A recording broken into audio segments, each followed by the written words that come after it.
আসসালামু আলাইকুম। আশা করি সবাই ভালো আছেন। তো আমিও ভালো আছি। তো প্রিয় ভিউয়ার্স, আজকে আপনাদের মাঝে চলে আসলাম আমি পার্সোনাল লাইফ ব্লগার থেকে আমি চলে আসলাম। তো দেখেন ভিউয়ার্স, যে আমি যে গ- গরিব ঘরের, খুব গরিব ঘরের, মধ্যবিত্ত ঘরের একটি ছেলে।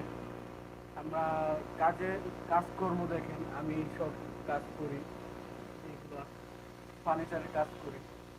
তো এমন অবস্থায় পড়ে গেছি দেখেন প্রিয় ভিউয়ার্স, যে পকেটে চুল কাটার মতো টাকা নেই, এবং যে জামা কাপড়গুলো দেখেন এগুলো করার মতো টাকা পয়সা নাই। তো প্রিয় ভিউয়ার্স, আপনাদের কাছে একটি রিকোয়েস্ট থাকবে, আমার চ্যানেলটাকে একটু সাপোর্ট করবেন প্লিজ। আপনারা একটু সাপোর্ট করলে আমি হয়তো আজকে এরকম আছি, দুদিন পরে এরকম থাকবো না। তো প্রিয় ভিউয়ার্স, আপনাদের কাছে এইটাই